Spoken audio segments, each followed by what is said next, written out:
Hey, everybody. Thanks for coming today.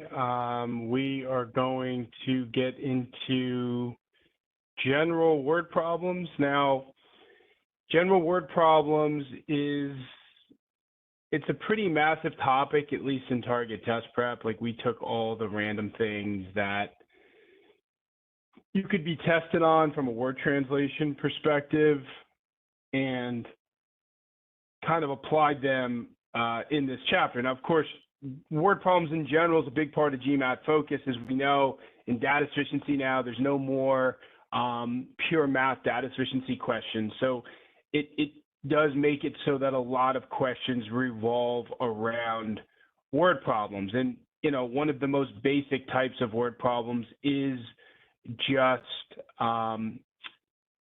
dealing with questions where you're just doing general translation. So I want to get involved with some of those today. We can start off with a classic type of word problem. It's just the good old age problem that I'm sure you guys have seen. The way we teach them is, dealing with charts and stuff, but as you get better, you don't necessarily have to do stuff like that. You can kind of just write out the equations the way that you seem fit to do it. But this is a skill you want to have, and you want to be able to execute when you see a word problem. You want to be able to, basically transcribe words to math. That's the basis of dealing with word problems. And like I said, they come in many shapes and sizes. So you just got to be prepared for that. Today, of course, we're going to do some of the more basic ones. So first problem is up. I'll give you guys a couple minutes, and then we'll chat about it.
All right, so I'm looking at some answers coming in. Now, did you guys just set up simultaneous equations here to solve this? Is that all you guys really did?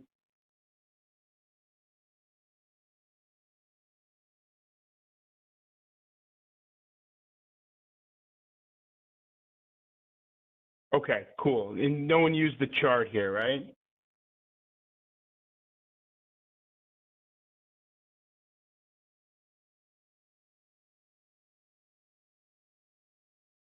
Oh, you did the chart. Okay. Well, I mean, the chart, you can use it. I'm not against it. I'm never against the chart to organize information. It's just, if you get to a point where you feel like you can quote unquote graduate away from it, do it. If you still like using it, use it. I'll never tell you not to do something that helps you and keeps you organized. But key with an age problem is understanding that the initial variable stands for today's age, right? So A is Abba's age today, M is Mabel's age today, right?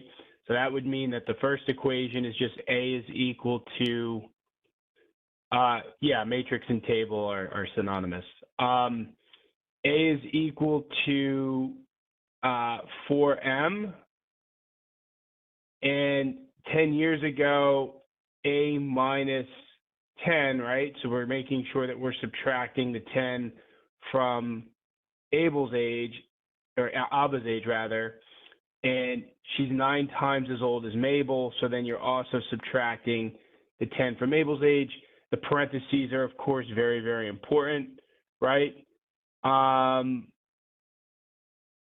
Is huge, because if you don't put the parentheses, you don't get it right. And then, you can sub in at any time. If you want to sub in right off the bat, you sub in right off the bat. So that's 4M minus 10 is equal to 9M minus 90. You bring the 90 over, that's going to give us 80. You bring the 4 over, that's 4M. How old is Mabel today? She's 16.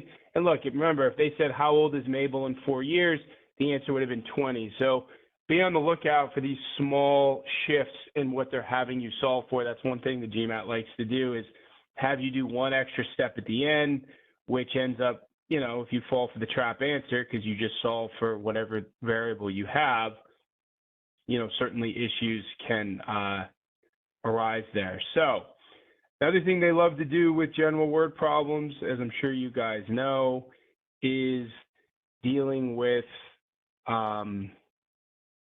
variables, so Vic questions. So I want to give you one of those. Whether or not you plug in is up to you. Usually my thing is, if it's a pretty straightforward question, there's usually no need to plug in values, right? I think that, it's one of those things where you could just use the variables as they are, but that's definitely up to you. If you feel like you need the variable, you need to plug in for the variables, do it. If you don't, then don't. So take a look at this question here. I'll give you guys a couple minutes.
All right, so did you guys plug in values here, or did you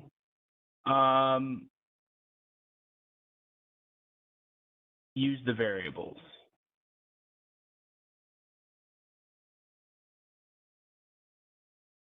Oh, cool, just variables. Great, yeah, me too. So ACO has A hats. Junmi has 4 fewer hats than ACO, so we would just say ACO is equal to A, and then we could say Junmi is ACO minus 4, and then Bo has B hats,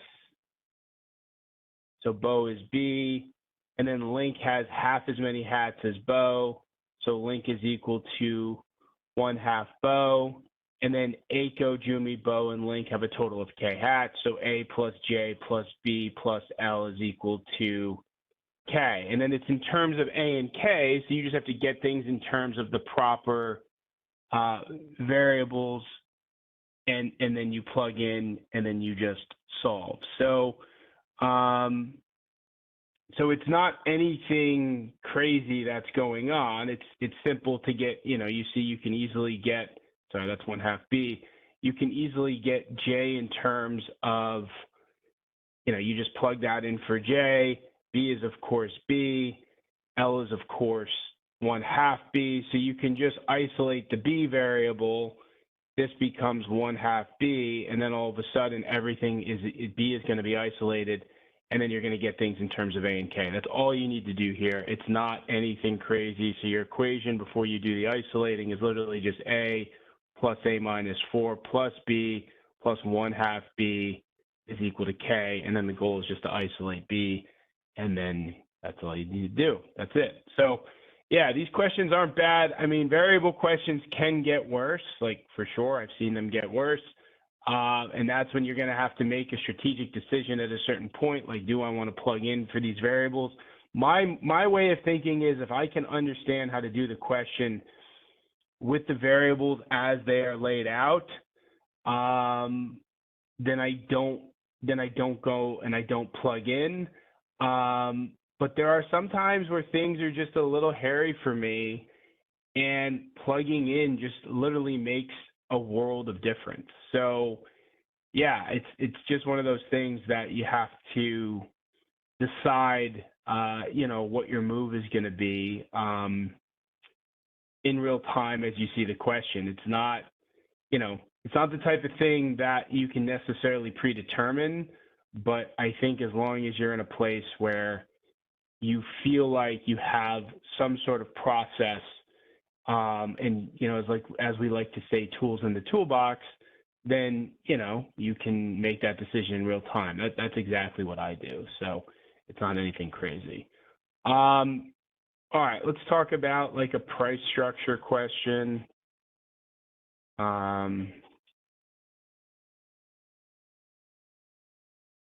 So take a look at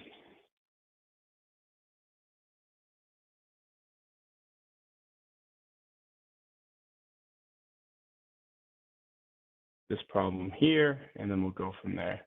Oh, what was the answer? The answer here is E. Sorry, the answer here is E. So yeah, if you isolate B and bring everything over, you end up getting E. I figured everyone was good there because I saw a lot of E's on the board.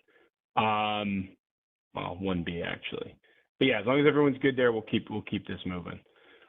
This is a price structure question, nothing crazy here, but again, something that GMAT likes to ask. So let's see, what everyone comes up with here.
All right.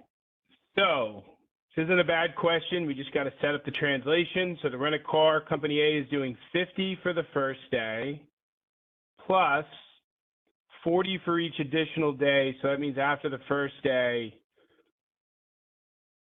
they're being charged the extra 40, which is why T being the total days, we subtract out 1. We're setting that equal to company B, which is 35 for each of the first 2 days. So actually, sorry, that's not 35. That's 70 because it's for each of the first 2 days, not total for the first 2 days.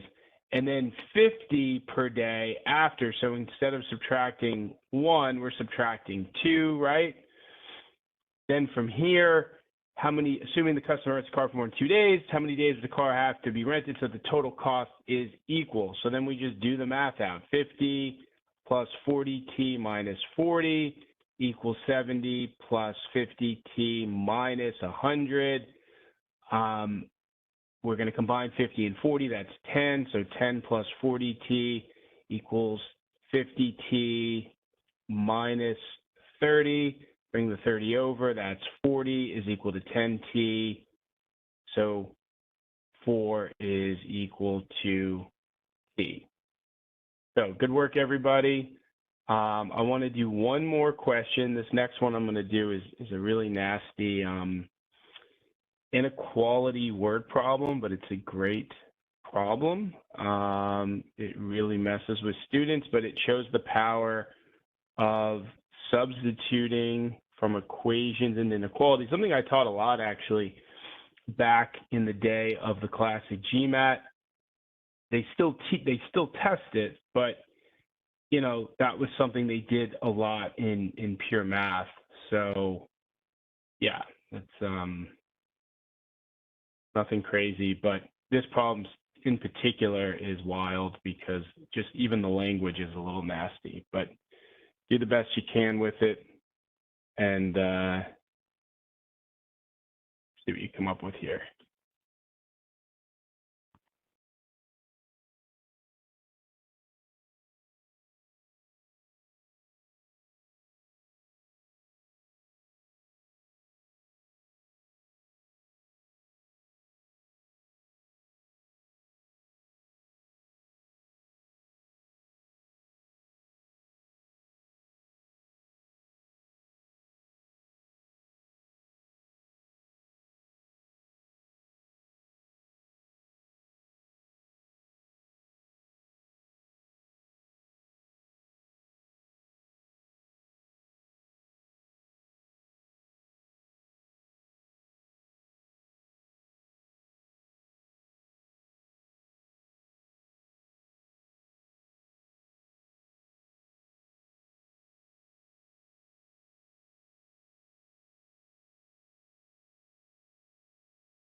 All right, this one was nasty, right, everybody? Yeah, their names. This is about as nasty as this gets. Okay, so you got to be strategic here. There's 4 variables you're using. So for penny, I don't even bother trying to make them logical. I literally just say A is the pennies, nickels, and B is pennies, pennies. I'm not doing subscripts, nothing like that. Nicole, we're going to say her nickels are just C, and D are her pennies, right? So we're very clear on that. Okay, so other things we know. Penny has more pennies than nickels. So B is greater than A. We agree with that.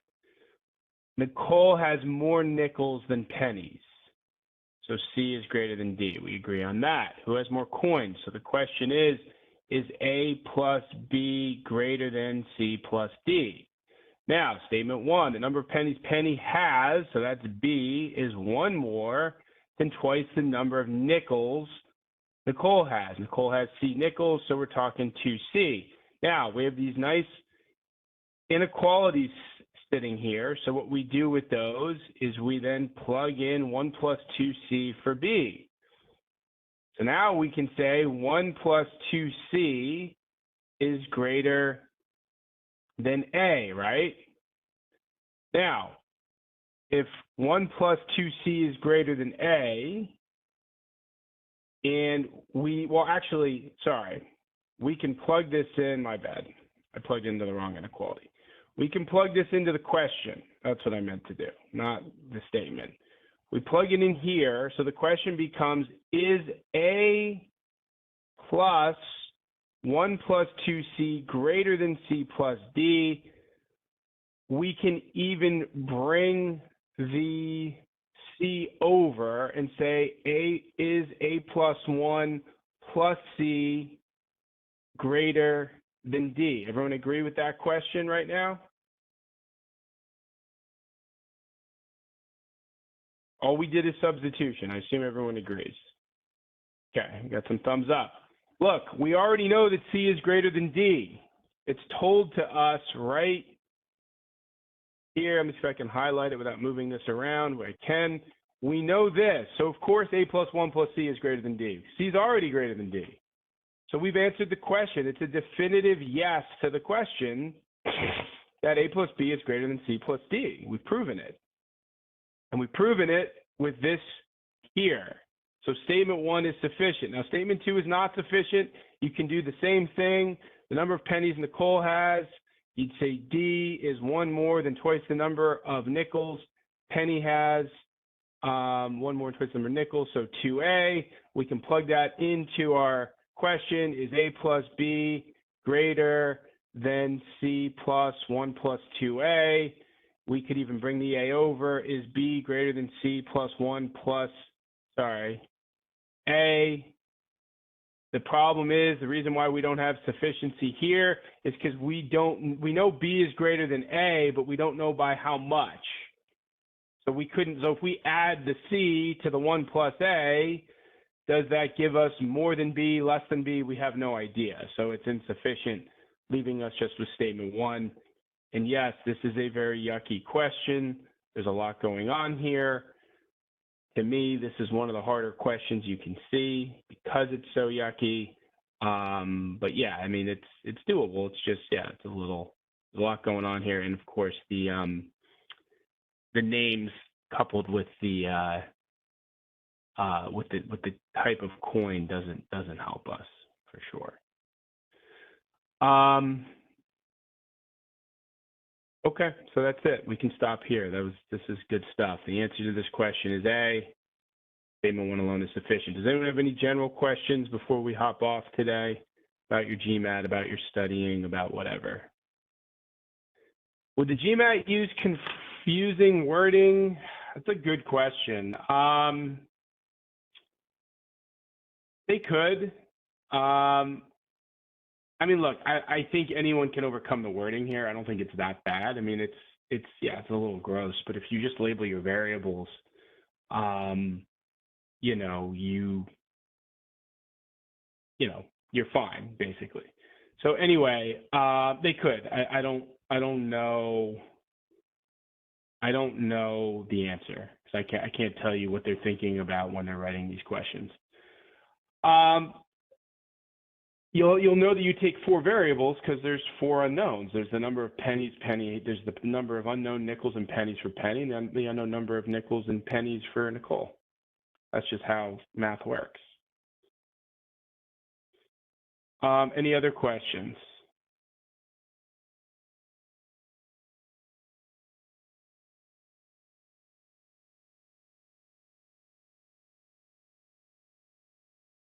No, just solve it first. I mean, it's pretty nasty. I mean, I always say to solve things on time first, you know? So, yeah.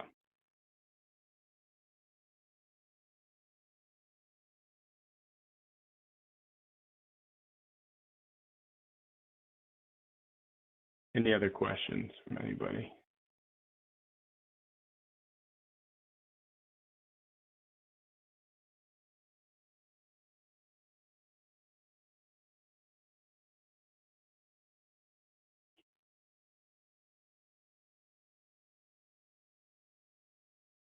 It's just a translation. It's just a translation, that's why. So yeah, any type of translation like that, just make sure it's memorized. The reason why is kind of irrelevant. You just got to know how to do the translations. Okay, well, good stuff, everybody. We will be meeting again next week. I think I'm off the week following, so I don't think there'll be a webinar the week following. But next week, I think we'll be on. So, yeah, that's a tough one. There's no strategy I could give you here. It's just a lot of practice and looking at the translations and then memorizing how it is they should be done. And you know, that's something that is doable. And it's like anything on the GMAT, you know, sometimes you just got to see a number of ways that something happens and then you see how it's done and then you're good. I mean, it's okay if at first some of the stuff isn't sticking. All right. Well, good work, everybody. We'll talk hopefully next week. If you need anything, reach out. Yeah, keep working hard. Have a safe, healthy week. We'll talk soon, everybody.